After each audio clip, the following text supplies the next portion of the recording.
ফেরাউন ছিল হলো ১৬০০ বছর। কত বছর বলেন? বলেন কত বছর? ১৬০০ বছর। আমরা পাইছি ফেরাউনের কয় বছর? ঠিক আছে না? তাহলে মুসার কওম ফেরাউনকে পেয়েছে ১৬০০ বছর, আর আমরা পাইছি মাত্র ১৬ বছর। তাই অস্থির হয়ে গেছে আল্লাহ বাদা রাসূলুল্লাহ। সম্মানিত ভাই, আল্লাহ আমাদেরকে বিজয় দিয়েছেন। এই বিজয়কে আমরা অক্ষুণ্ণ রাখবো, টিকে রাখবো। জোরে বলি ইনশাআল্লাহ। নামাজ পড়তে হবে কয় ওয়াক্ত? দেখি ৫ ওয়াক্ত নামাজ পড়বেন কারা কারা, একটু হাত তুলে দেখেন। জোরে বলি ইয়া আল্লাহ, ইয়া রহমান, ইয়া রহিম, ইয়া হাইয়্যু, ইয়া কাইয়্যুম। বলি ইয়া আল্লাহ, আমাদেরকে ৫ ওয়াক্ত সালাত আদায় করার তৌফিক তুমি আল্লাহ দিয়া দাও। জোরে বলি আমিন, আরো জোরে আমিন। সম্মানিত ভাই, নাম্বার 11, আল্লাহর সন্তুষ্টি অর্জন করতে চাও, আল্লাহর পথে জিহাদ করো। কার পথে জিহাদ করো? আসতে বলেন কার পথে জিহাদ? আল্লাহর পথে জিহাদ হতে হবে। জিহাদের নাম নিরিখ জঙ্গিবাদী বলে গালি দিতে। ওয়াজের মঞ্চে আসলে আগে চিৎকার লেখা থাকতো, হুজুর ওয়াজ করবেন আকাশে আর খবর দুনিয়া আমরা দেখি না। দুনিয়া দেখতে আমরা আর আমরা দোয়া করব। আমাদেরকে এরকম করে মানসিক যন্ত্রণা দেওয়া হতো, এমনকি মাহফিলের মঞ্চে আমাকে লক্ষ্য করে গুলি পর্যন্ত করা হয়েছে, মঞ্চাগুন ধরিয়ে দেওয়া হয়েছে। তারা আল্লাহর দ্বীনকে নিভানোর জন্য হাজারো চেষ্টা করেছিল। আল্লাহর দ্বীন কারো বড় নয়, আল্লাহর দ্বীনকে কোনো নিভাতে দিতে পারবে না। যারা নিভাতে আসবে তারা এগিয়ে যাবে। নিভে যায় না, নিভে গেছে। সম্মানিত ভাই, আল্লাহর পথে জিহাদের দাম আছে না? রাসূল বলেছেন সর্বোচ্চ চূড়া হলো জিহাদ। মুনাফিক এবং মুমিনকে চেনার মাধ্যম হলো জিহাদ।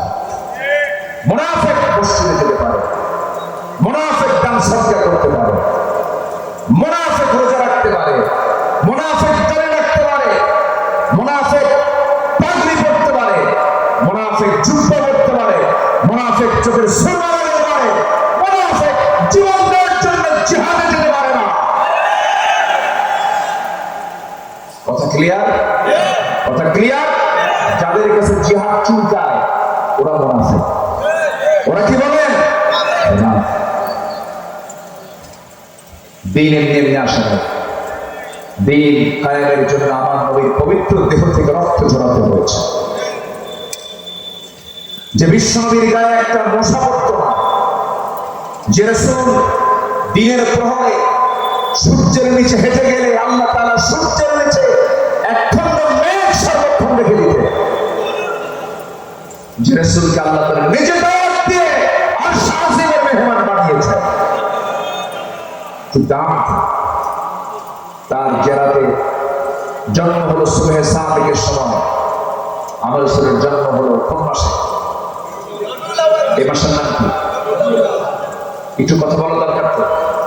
আমার নবীজির জন্ম হলো, সবাই খুশি, আবু লাহাব খুশি। আবু লাহাব খুশি হয়ে উঁচু কুরবানি দিয়েছে।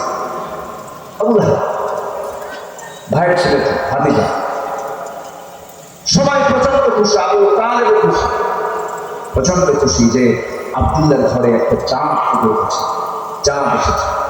কিন্তু আমার নবীর মা আমেনার মনটা খুব খারাপ, কারণ স্বামী নাই। কি নাই? স্বামী নাই। সন্তানটা নিয়ে যা করে দেবো সেই করে মানুষটা খুব শোকাহত। সন্তান দেখে আরো কাঁদবে, সন্তান দেখার পরে আরো কান্না বেড়ে গেল। মা আমেনার কষ্টের তীব্রতা আরো বাড়তে থাকলো। একদিন আবু তালেব জন্মকালের স্মৃতিচারণ করতে নিয়ে বলতেছে, ভাতিজা মুহাম্মদ শোনো, তুমি তো আজকে আল্লাহর নবী হয়েছো। আবু তালেবের জীবনটা বিচিত্র মনে হয় আমার কাছে। হারে, নবীর সঙ্গে কত সময় কাটালো আবু তালেব।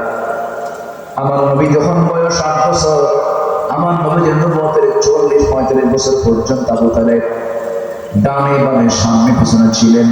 এমনকি সেই আবু তালেবের 3.5 বছর পর্যন্ত বয়কটে থেকেছেন আবু তালেব, কিন্তু তার ঈমান নাই। সে আবু তালেব একদিন বলছেন, মুহাম্মদ রে, তোমার যে যে সময়ের জন্ম হলো, তোমার জন্মের মাত্র 3টা দিন পর তৃতীয়তম রজনীতে আমি তোমাকে দেখার জন্য তোমার বাড়ি গেলাম। দরজা খুলে দেখি তোমার মা তোমার কাছে নাই, তোমাকে বারান্দায় রেখে দিয়েছে। খোলা আকাশের নিচে তোমাকে শুয়ে রেখেছে। তোমার মা তোমার কাছে আসতে পারে না, বারবার সে কান্নাকাটি করছিল। আমি দেখলাম সে তোমার কাছে আসতেই কাল কান্নাকাটি করে। কিন্তু আমি একটা জিনিস লক্ষ্য করলাম, আমার করে যার টুকরা ভাতিজা মোহাম্মদ কি বলেন, সাথে কি দেখেছেন বলেন? তুমি ওই ছোট্ট সময় নবজাতক, তুমি আকাশের দিকে চেয়ে আছো। আমি নিজের স্বচক্ষে দেখতে পেলাম তোমার দুটো হাত তুমি নড়াচড়া করতেছো। তোমার ডান হাতটা যখন বাম দিকে নিয়ে আসো, চাপটা তোমার হাতের সঙ্গে সঙ্গে বাম দিকে আসে। আবার যখন তোমার হাতটা যখন ডান দিকে নিয়ে যাও, আকাশের চাঁদটা ডান দিকে চলে যায়। যখন তুমি তোমার দুইটা হাত নিয়ে যখন উপর থেকে নিচের দিকে আসো, চাঁদটাও তোমার কাছাকাছি চলে আসে। তোমার হাতের ইশারায় চাঁদটা নড়াচড়া করতেছে। এদিকে সত্য দেখছি নাকি আমার নখের ইশারা আকাশের চাঁদ দ্বিখণ্ডন হয়েছে, এমন ঘটনাও আছে না নাই? এদিকে বানানো সহি ইনশাআল আমার সহি বুখারীর বর্ণনা, আকাশের চাঁদ দ্বিখণ্ডন হয়ে গেছে। আমার নবীজি এই কথাগুলো শুনলেন আর বললেন, চাচা আপনি কি দেখেছেন? হ্যাঁ দেখেছি। সত্য নাকি মিথ্যা বলো তো মুহাম্মদ? রাসূল বলছেন, চাচা আপনি যা দেখছেন সত্য দেখেছেন, কারণ জন্মের পূর্বে আমি আমার বাপকে হারিয়েছি, আমার মা স্বামীকে হারিয়েছেন। আমার মা আমাকে যখন ভূমিষ্ঠ করলেন, আমি যখন ভূমিষ্ঠ হলাম, আমার মা আমাকে করে নেওয়ার সঙ্গে সঙ্গে তিনি কান্নায় ছটফট করেন। স্বামীর কথা বারবার মনে হয়ে যায়। আমাকে তিনি সময় দিতে পারেন না, আমার কাছে তিনি বসতে পারেন না। এই জন্য আল্লাহ রাব্বুল আলামিন চাঁদনি রাতের সেই চাঁদনিকে আল্লাহ রাব্বুল আলামিন আমার জন্য আল্লাহ রাব্বুল আলামিন খেলনা বানিয়ে দিয়েছিলেন। যেরকম সুবহানাল্লাহ। আমার ভাইরা, আমার বন্ধুগণ, সেই নবীজির প্রতি মহব্বত থাকতে হবে। সেই নবীজির দিন কায়েমের জন্য যদি তার শরীর থেকে রক্ত ঝরাতে হয়, তিনি মক্কায় মার খেয়েছেন, তায়েফে মার খেয়েছেন। যেখানে দাওয়াত দিতে গেছেন সেখানে ফুল পেয়েছেন না পাথর পেয়েছেন? বলেন, ফুল না পাথর পেয়েছেন? পাথর পেয়েছেন। মক্কার মানুষগুলো মেরে মেরে রক্ত করে দিয়েছে। মক্কায় দাওয়াতি কাজ চলতেছে না। আমার নবী তায়েফে গেলেন, তায়েফে মার খেলেন, রক্তাক্ত দেহ নবী তায়েফ থেকে ফিরলেন। মক্কার হাওয়া ভালো না, চতুর্দিকে অর্ডার হয়ে গেল, মুহাম্মদকে মেরে ফেলো, মুহাম্মদকে দুনিয়া থেকে বিদায় করে দাও।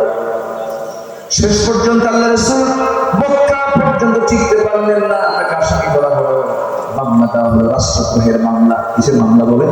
রাষ্ট্রদ্রোহের মামলা দেওয়া হলো। তারপরে ধর্মীয় আঘাতের মামলা দেওয়া হলো, বাপদাদার ধর্মের চুনকালি মেরেছে এটার মামলা দেওয়া হলো। শত শত মামলা জর্জরিত আমার রাসূলের বিরুদ্ধে হত্যার হুলিয়া জারি করলো। আল্লাহ রাসূল জিহাদ, আল্লাহ রাসূল করলেন কি? চরম মুজাহাদা করলেন, চরম চেষ্টা করলেন। শেষ পর্যন্ত আল্লাহর ওয়াদা হয়ে গেল, রাসূল আপনাকে হিজরত করতে হবে। হিজরতের পথে তিনি রওনা করলেন, নিজের ঘর ছাড়লেন, বাড়ি ছাড়লেন, মক্কা ছেড়ে তিনি মদিনার দিকে রওনা দিয়েছেন। রাতের আধারে লুকোচুরি করে বের হলেন। সবাই কম বেশি ইতিহাসও জানেন, আমার নবীজি নিজের বাড়ি ঘর ছেড়েছিলেন। দুনিয়ার কোনো মানুষের কাছে তিনি কোনো অপরাধ করেছিলেন নাকি? কোনো দোষ করেছিলেন নাকি? শুধু তার দোষটা একটাই ধরেছে, তারা রাসূল বলেছেন এই জমিন যা আইন চলতে হবে তা। আল্লাহর জমিন আল্লাহর দিন কায়েমের জন্য দোয়া করলে শুধু হবে না, কাজ করার দরকার আছে না নাই? এই কাজ করা কি বলে? জিহাদ। এই কাজ করে কি বলে? জিহাদ। আকাশের বিমান আকাশে যখন উঠতে নাই, চট্টরে কিন্তু বিমান কিন্তু ওঠে না, সৈয়দপুর যাবেন, সেখানে বিমানটার নামে আবার উড্ডয়ন করে।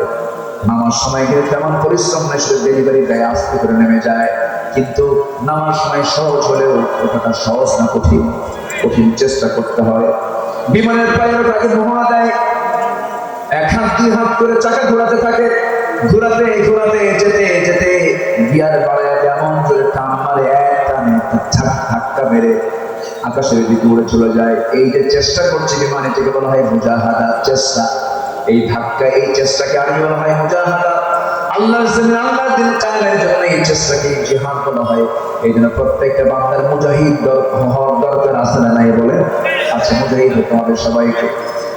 দিনের পথের জন্য কাজ করতে হবে, দিনকে বিজয়ী করার জন্য কাজ করতে হবে। আমার বন্ধুগণ, একজন সাহাবীর কথা মনে হলো, সাদ বিন মুআজ রাদিয়াল্লাহু তাআলা আনহু, একজন সাহাবীর নাম, খুব দামি সাহাবী ছিলেন। এই সাহাবী মাত্র ইসলাম থেকে 5 বছর পেয়েছিলেন। বদরের আগে ইসলাম কবুল করেছেন। আনসার সাহাবী, বদর যুদ্ধে অংশগ্রহণ করেছেন, উহুদে অংশগ্রহণ করেছেন। খন্দকের পরিখনের যুদ্ধে তিনি রক্তাক্ত হয়ে দুনিয়া থেকে বিদায় নিলেন। আমার নবীর কাছে সংবাদ এলো, রাসূল বললেন, হিতাজ্জাতুল আরশ, সাহাবীরা তোমরা কি জানো আমার এই সাহাবীর মৃত্যুতে আকাশ আল্লাহ তাআলা আরশ আজিম পর্যন্ত কেঁপে উঠেছে। যেরকম সুবহানাল্লাহ। ওই সাহাবী ইসলামের জীবন পেয়েছেন তিনি কয় বছর? আজকে কয় বছর? 5 বছর।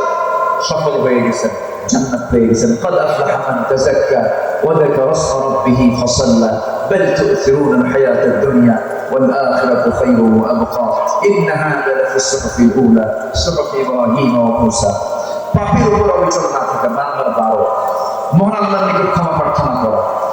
13 হচ্ছে সত্যের প্রতি অবিচলতা, আল্লাহ রাসূলের আদেশ মান্য করা। নাম্বার 14 হলো আল্লাহর জন্য মুমিনদের মাঝে পরস্পর সুন্দর সম্পর্ক স্থাপন করা। ভাই ভাই মিল নাই এমন লোক জল থাকা নাই। আসতে বলবেন না, আসে না নাই? এটি ইসলাম চায়। ইসলাম চাই মহব্বত রাখা। আল্লাহ কবুল করুন। জোরে বলি আল্লাহুম্মা আমিন। ইন্নামাল মুমিনুনা ইখওয়া ফাসলিহু বাইনা আখওয়াইকুম। নাম্বার 15 হলো অন্যায় অশ্লীল থেকে মুক্ত হয়ে ইহসান ন্যায় পরায়ণতা হকুল ইবাদ আদায় করা। নাম্বার 16 হলো গীবত, জগল করে মানবিক এই সমস্ত দুর্বলতা থেকে, এই সমস্ত দোষাবলী থেকে নিজেকে বিরত রাখা। নাম্বার 17 হলো মহান আল্লাহর বেশি বেশি শুকরিয়া আদায় করা। মুখে থাকতে হবে কার নাম? আসতে হবে না কার নাম? আরো জোরে কার নাম? 5 আগস্টের পরের দিন যখন ঢাকার বিভিন্ন মোড়ে মোড়ে মুরালগুলো যখন ভেঙে ফেলা হচ্ছিল, মূর্তিগুলো যখন ভাঙা হচ্ছিল, ডক্টর ইউনূসকে প্রশ্ন করা হলো, এই মূর্তিগুলো, এই একজন বিশাল বড় নেতার এই মূর্তিগুলো ভাঙার কারণ কি? এর পিছনে আপনি কি কারণ দেখতেছেন? এই প্রশ্ন আপনি আমারে করেন কেন? তার মেয়েকে প্রশ্ন করেন। কি কথা বোঝেন না? কথা কি বোঝা গেল? সম্মানিত ভাইরা, আমরা কোনো ব্যক্তির প্রশংসা করতে দুনিয়াতে আসে নাই, আমরা এসেছি আল্লাহর প্রশংসা করতে। ব্যক্তির প্রশংসা করতে করতে আল্লাহর নাম ভুলে গেছে। এমন নেতৃত্ব আমরা দেখতে চাই না। যে নেতার মুখে আল্লাহর নাম বেশি, সে নেতা হবে আমার নেতা। আল্লাহু আকবার। আমরা নেতা এবং কর্মী সব হাসর একসঙ্গে উঠবো। জোরে বলি ইনশাআল্লাহ। আল্লাহ কবুল করুন, আল্লাহ কবুল করুন। নামাজ সবাই পড়বেন তো? বাড়িতে বউ বাচ্চা আছে, তাদেরকে নামাজের কথা বলার দরকার আছে না নাই? পর্দার বিষয়ে বলার দরকার আছে না নাই? সবাই বসো। আমি লম্বা সময় আগে, আমাকে বহু আগে চিরকুট দেওয়া হয়েছে মসজিদ, এই নিয়ে আমি প্রথমে বলতে চেয়েছিলাম, কিন্তু আপনাদের কষ্ট হবে বলে আমি কিছু বলি। তো যে যেখানে আছে, এই যে ভাই, ও আচ্ছা, ও দেওয়ার জন্য উঠছে, ঠিক আছে, একটু বসেন। কেউ এখন উঠলে কিন্তু একটা মাহফিল বিশৃঙ্খল হয়ে যাবে। একটা লোক উঠবেন না, একটু চাদর যাবে, ব্যাগ নিয়ে যাবে। আমার ভলেন্টিয়ার ভাইরা কোথায় আছেন? আপনারা একটু মেহেরবানি করে এখানে নেমে পড়ো। যে যা পারেন কম বেশি আমরা 50, 100, 500, সবচেয়ে বড় নোট 1000 টাকার নোট দিয়ে বলবো, আল্লাহ যত বড় নোট ছিল সেই নোটটা তোমাকে দিয়েছে, তুমি আল্লাহ আমাকে বড় জান্নাত দিও। সুন্দর করে নিয়ত করে যে যা পারেন আমরা সবাই দেওয়ার চেষ্টা করবো। জিকির করে সুবহানাল্লাহ। জি আলহামদুলিল্লাহ, আল্লাহ কবুল করুন। আমার ভাই যারা তিনি দিয়েছেন মোট 5000 টাকা, আল্লাহ কবুল করুন। নেক মঞ্জুর করে আল্লাহ আমাকে মাফ করুন। চলে বলি আমি একটু ব্যাগ যাচ্ছে, ভাই উঠবেন না, আপনি উঠবেন না, আপনি দিয়েন না, আপনি দিবেন না, ভালো কথা, কিন্তু উঠেন না, বসেন, বসেন, একটু দিল নরম করে বসেন। জিকির করে সুবহানাল্লাহ আলহামদুলিল্লাহ।